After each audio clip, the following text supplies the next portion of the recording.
magandang araw mga kasari-sari. Ito na naman ang inyong palawanyang tindera, si Ate Tintin. Ang inyong maingay na tindera sa umaga, tanghali at hapon. Kumusta kayo mga kasari? Salamat sa mga nakamiss sa akin. Salamat sa mga subscriber na hindi nang iwan kahit na ang tagal kong nawala. So sabi ni Mark, Ate Tin, more on ipon tips pa daw. Lalo na sa mga may tindahan kagaya ko para ma-inspired sila mga kasari. So ito syempre tayong mga tindera-tindera may kanya-kanya tayong style sa pag-iipon. So pakita ko naman sa inyo yung pinagagawa ni Ate Tintin sa pag-iipon. Sana kahit paano maka-inspired din sa iba. Kaya kung ikaw gusto mo rin ang ganitong usapan, huwag mo nang kalimutan, mag-subscribe ka na sa akin. Please lang. Wala namang bayad yan. Pindutin mo na yung subscribe button na yan. At eto na, umpisa na natin ang real talk at masaya nating chismis. Kumusta kayo mga kasari? So eto ipapakita ko sa inyo yung mga pinagagawa ni Ate Tintin. At syempre papaliwanag ko rin kung bakit may mga ganito ako, may mga ganire akong mga pinagagawa sa aking maliit na tindahan. Pero wag nyo nang intindihin yung ingay na maririnig ninyo. Kay dalawang bahay dito sa amin nagpaparenovate. Grabe ka ingay talaga dito. Dagdagan pa ng mga sasakyan. Paruot pa rito, hindi na matapos-tapos mga kasari. So ito na ipapakita ko na sa inyo. So ayan na mga kasari, nakikita nyo ba yan? Bakit maraming mga lagayan si Ate Tintin dyan? May mga nakasulat-sulat pa yan. So, ganito ang style minsan ni Ate Tintin. Bagamat marami na akong naipakita sa inyo mga kasari na kung paano mag-ipon. Pero, ngayon ay papakita ko naman ang iba't ibang style ng pag-iipon. So, una mga kasari, no, kung nakikita niyo maraming lagayan si Ate Tintin kasi iba-iba ang pinaglalagyan yan. Una, pansin niyo ito, di ba? May nakalagay 4 bills o 70. So, meaning, dapat sa isang araw makahulog ako ng 70 pesos. Dapat. Pero kung hindi naman kaya, ay hindi ko naman pinipilit. Kasi ito mga kasari ay ipunan ko to ng pambayad ko ng tubig, ilaw at wifi. So, para hindi ko siya makalimutan. So, pag namamalengke ako, tapos may mga sobrang barya-barya, inihuhulog ko siya dito. Hindi ko man maabot yung exact amount na kailangan ko sa loob ng isang buwan ng pambayad ng tubig, ilaw, tsaka wifi. Pero at least ay mabawasan siya mga kasari, no? So, kaunti na lang yung aking idadagdag kung sakaling dumating na yung aking mga bayarin. Next, syempre, araw-araw, eto, GCash load, at saka tubo ko yan, di ba? O ganyan, no? November, may nakalagay pa siyang tag. Ibig sabihin, yung lahat ng GCash ko, kahit yung load ko na galing sa GCash ay dito ko nilalagay. So, eto yung barya, eto yung buo, mga kasari. So, kung napansin niyo yan na lang yung natira sa akin kasi nasa GCash na lahat, nasa cellphone ko na lahat yung pera, no? So, eto naman, pera ito ng GCash ko. So, panay barya siya. So, pag umabot na ng 500, pinapapalitan ko yan sa palengke. 500 ay meron siyang equivalent na 25 pesos interest. O, diba? Sayang pa yung 25 pesos, mga kasari. Next, syempre, ito yung lagayan ko ng bagong 5, 10, tsaka 20. So, pagka araw-araw na benta ko mga kasari, no, sa gabi kasi nagbibilang ako ng aking kita. So, nakasulat yan. And then, hinihiwalay ko na siya. So, dito yan siya nakalagay. Next, pansinin ninyo, ito naman ang aking hulog araw-araw. Mga kasari, 60 pesos araw-araw hinuhulog ko dyan para naman yan sa aking mga kaartihan sa buhay. So, pag may gusto akong bilihin, halimbawa may pangarap akong damit, may gusto akong mangyari sa aking kalusugan, so nakikita nyo yan, no, for my retainer, o diba, nagbabalak si Titintin magpalagay ng retainer sa ngipin kasi medyo sungki yung harapan ng ngipin ko.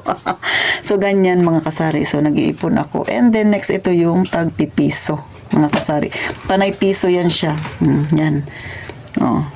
So eto naman ay 5 piso at saka 10 mga kasari.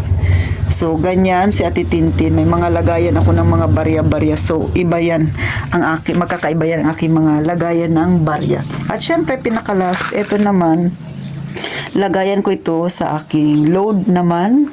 TM, Smart, Globe. So, hiwa-hiwalay sila mga kasari, no, ng pinaglalagyan. So, bakit nga ba marami akong mga lagayan? Iba-iba, nawindang ba kayo? Maraming mga lagayan, mga plastic-plastic. Alam niyo mga kasari, no? Isa sa dahilan ay syempre, pagka may tindahan ka, para malaman mo kung kumikita ka talaga. Katulad sa GCash ko, no? Ang pera ng GCash ko ay hiwalay talaga siya sa tindahan. Kasi nga, na may sulatan din ako dito, no? May notebook din ako mga kasari. So, eto yung sinasabi ko sa inyong sulatan, mga kasari. So, naka-start ko pa lang, no, mga kasari. Alam niyo, kada araw-araw, sinusulat ko dyan kung magkano yung kinikita ko sa GCash. So, hiwala yung puhunan. Yung kita lang talaga. So, nakasulat yan siya. Nalalaman ko kung magkano ba talaga yung kinikita ng GCash ko, no, mga kasari. Kaya, may kanya-kanya akong lagayan. And then, yung load ko din ay hiwalay din yun sa aking tindahan. Gaya ng pinakita ko sa inyo, nasa lagayan siya na kulay violet, no, sa wallet na plastic, mga kasari. Kasi nga, mga kasari, makikita ko doon kung sa isang buwan, magkano rin yung kita ng aking load. O, kaya, sa tindahan ko, ganun din, mga kasari. So, may listahan din ako na napakita ko na to noon pa, no? Pero sa mga bagong viewers na titintin, no? So, simula nagtindahan ako, araw-araw, nakalista yan kung magkano yung aking naging benta sa buong maghapon, sa hanggang gabi, mga kasari. So, diyan mo malalaman kung ang iyong tindahan ay kumikita. So, sa larangan naman ng pag-iipon, nakabase kasi, kaya ako naglilista, diyan din nakabase yung aking iipunin. So, kung napansin niyo mga kasari, yung sa aking mga kaartihan sa gusto kong mangyari, di ba? Katulad nung sa retina, nagbabalak ako. So, pinag-iipunan ko siya. Hindi kasi pwede na magpasya ka ng ura-urada, wala ka namang pera na ipon, tapos magpapagawa ako ng para sa ngipin ko, di ba? So, kailangan kung may plano ka na gawin, halimbawa may gusto kang bilhin, pag-ipunan mo. Kasi pag bibili ka yung bigla-bigla, saan mo kukunin? Sa pera ng tindahan mo. So, malulugi ka. Kaya ang ginagawa ko, paunti-unti lang ako nag-iipon, mga kasari. Kumbaga, nag-aantay si Ate Tintin. Kaya kailangan mahabang yung pasensya kapag ikaw ay matindahan, kapag ikaw ay nag-iipon, kung ikaw talaga ay desididong makapag-ipon. Sa pag-iipon naman ng pera, mga kasari, may yung mga buo na naipon ko ay itinatabi ko rin. May sarili ring lalagyan sa titintin na ipunan. Bagamat ito ay napakita ko na rin noon, pero syempre, para sa kapakanan ng mga bago nating viewers, ipapakita ko ulit sa inyo, mga kasari. So, sa buo, meron tayo niyan. So, dito ko nilalagay, no? May mga nakalagay niyan. Katulad dito, ipon ko yan para sa permit ko sa susunod na taon pag nag-renew ako. Siyempre, nag-alkansya tayo dyan. And then, siyempre, meron tayong savings. So, ganyan, mga kasari. So, ganun yung aking ginagawa.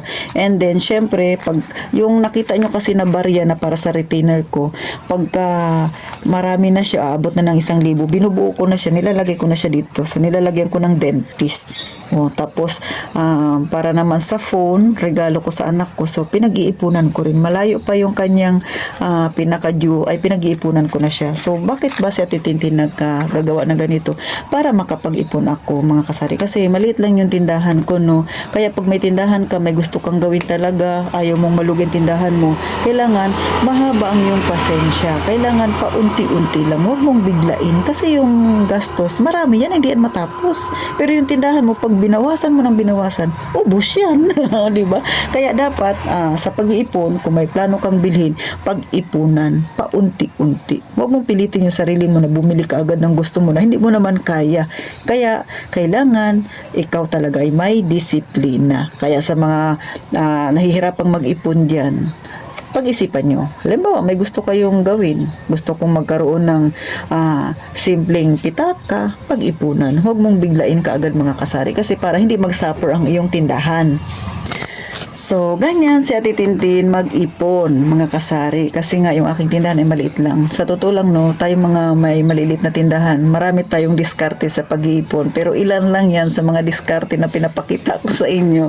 Para yung iba dyan ay may isip nila, no, kahit maliit ang tindahan mo, kaya palang mag-ipon. Basta mahaba lang ang pasensya mo. Tsaka, syempre, huwag kang pabigla-bigla sa mga gusto mong bilhin. O, diba, yung mga kapritsyo natin. Ako may kapritsyuhan din naman ako, mga kasari. kasari. Pero yung kapritsyo ko, sa totoo lang no, pinag-iipunan ko yan para hindi mag-suffer yung aking maliit na tindahan. Lalo na ngayon mga kasari. No? So, may pinapaaral na ako. Nasa Imus, Cavite siya ngayon. So, nagpapadala ako sa kanya. Lingguhan yun. Medyo malaki yung napapadala ko sa kanya.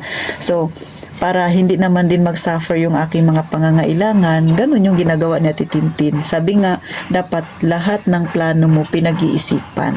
So ikaw, asan doon ang gusto mong mangyari sa'yo? May nakuha ka na bang style tungkol sa pag-iipon? O ayan na ha, Mark, para sa'yo yan.